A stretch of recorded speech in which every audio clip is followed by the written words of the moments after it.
is story time. So I wanted to kind of tell you guys my testimony today. It's also based on like this question I got, which was how do you keep your trust in God or get trust in God, not lose it, all this stuff. And so I changed that kind of wording to faith instead of trust,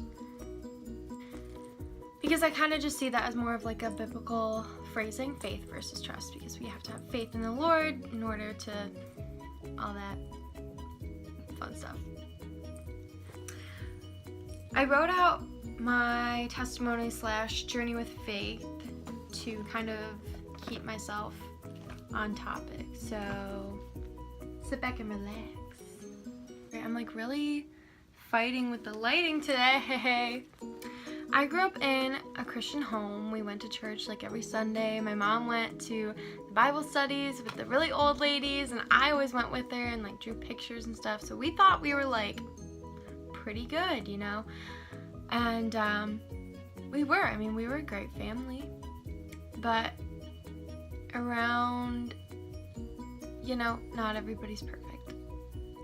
When my youngest brother, John, was born, my dad got laid off and my parents had a lot of free time to fight, and a lot of things went down, and my mom and 2 younger brothers and I decided to leave. When we first left and ended up in a shelter, I thought it was an apartment. It was basically an apartment building but full of like women and children all struggling with different things. I thought it was called an apartment, so I used to like say it was called an apartment because it kept families apart, and I kind of lost all my faith in the Lord at that point because I didn't understand why it was all happening. We moved in and out of family members' homes for a while, and then we eventually ended up in one of my oldest friends' refurbished attic for 6 months while my mom went back to school, and she like traveled around driving me and my younger brothers to our elementary school so we didn't have to switch schools and everything didn't have to change all at once. And my mom like had extreme faith. She was just kind of focused on keeping us safe, and our needs needed to be met before hers, and we were living in an attic, for crying out loud. Like, I mean, it was nice. I love those people, and they're still like some of my favorite humans alive, but like it was not ideal. So at that point, although my mom was going back to school and like things were semi-normal, I kind of felt like hopeless. Like a lot of times my mom was doing homework really late, and like I never really got to see my dad in the beginning of all of it, and so I felt kind of just like everything was falling apart, and I didn't know who to trust in it and like how to keep my faith. I mean, I was pretty young too. I was like 9 or 10 at that point, but it was extremely hard on our whole family. Around the same time that my mom went back to school, we met this guy at our church who let her use his computer, because we didn't have a computer. We were living in someone else's house.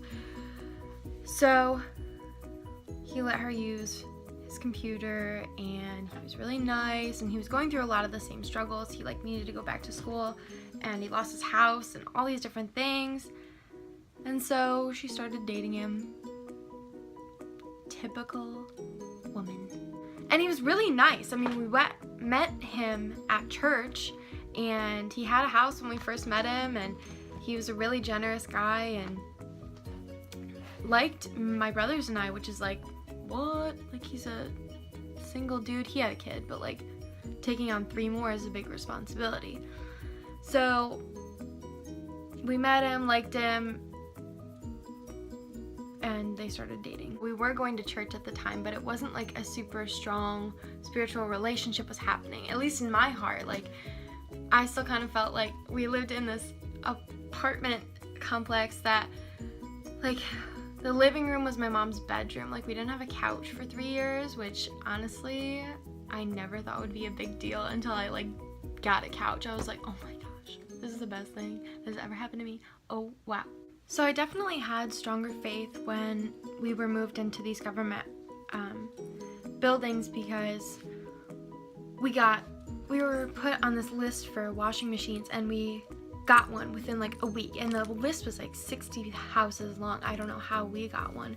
And my mom used every government funded thing ever. Like, we never spent a Christmas without things. Even if we got clementines as gifts, like, we still got things. And Max and I went to a bunch of different summer camps. She tried to make us as happy as we could be. Once my mom and this man got married, they both got their college degrees. They found jobs. He worked in IT, and she was searching and like constantly praying to the Lord, like, what do you want me to do? What do you want me to do with this degree that I have now? And we were even looking out of state. Like, we didn't care as long as the Lord led us to the right place. She ended up getting a job at Oak Point Church, which was an hour from where we lived, but the Lord didn't lead us out of state. So of course my parents were still divorced, and we still lived in a shoebox, and I wasn't really impressed like with this job at the time, because I was like, now we're gonna have to move again, and I'm gonna have to leave all my friends and all these different things, and I barely had any friends. Like, I had to get a guinea pig because I was kind of depressed. But my mom sent me to Oak Point's summer camp when I was in 6th grade, before we had even moved there, and I finally understood like all the blessings that God had given us through this time. Like, we were never actually on the street, and we always had things, even when we had no money. Like, our neighbors would bring over food, like, and I didn't even realize it was because like we couldn't buy any, you know. I just knew that there was always food. My faith has definitely been shaken in the last 2 years or so, though, 2 to 3 years, because I didn't really feel accepted at my first high school. And so I actually transferred to a different high school, which I am in love with, and I definitely recommend to everybody, Oakland Early College. I immediately felt like a completely different person when I started going there. But school is kind of not like your whole entire life, you know, and so my stepdad that we married during a struggling time decided he did not want to be in our family anymore. And so he would leave and come back and then leave again. And like, it was okay because I didn't like the verbal abuse that he provided, but like, when he finally decided to leave and like give us up, it was kind of still shocking, you know, and it's still like you feel abandoned even by the person that's like not really there to begin with. And we had like no money. And around the time that he like left us, he officially decided not to be a part of our family anymore, and like same with his stepson, but he really never wanted to be in our family. My grandpa died, who was like my favorite relative ever, and so like I lost 2 male figures in my life that I kind of relied on to be there for me, and so I needed to really go back to God as like my one figure, my one father that's like always there for me, even when these other earthly men are not. And I actually have a pretty solid relationship with my dad now. When I was younger, I was like not really sure what was going on, and I didn't really want a relationship with him because I wanted to be there for my mom, because she's my mom. So I was in a time where my faith was really being tested, and like I lost a father figure, I lost my grandpa, and you know, I was just sitting there like, what's next, God? Like, what are you gonna throw at me? Like, to grow me or to just destroy me? Like, what do you want? And because of that, that's why I've struggled in the past 3 years with relationships, and that's why I'm taking this year off, because within those 3 years I had quite a few like guy, boyfriend thing, ew, gross, blah. In those certain situations when your faith is being tested, you just have to constantly go back to the Lord. If I had gone to Passion and not been listening and not been talking and having this conversation with the Lord, I don't even know what kind of a relationship I would have been in now. Because before Passion, I was in like 1.5 like dude talk guy things, and it was destroying me. And if I hadn't been listening and wondering what the Lord wanted for me, I could have still been in that. And it can be so difficult because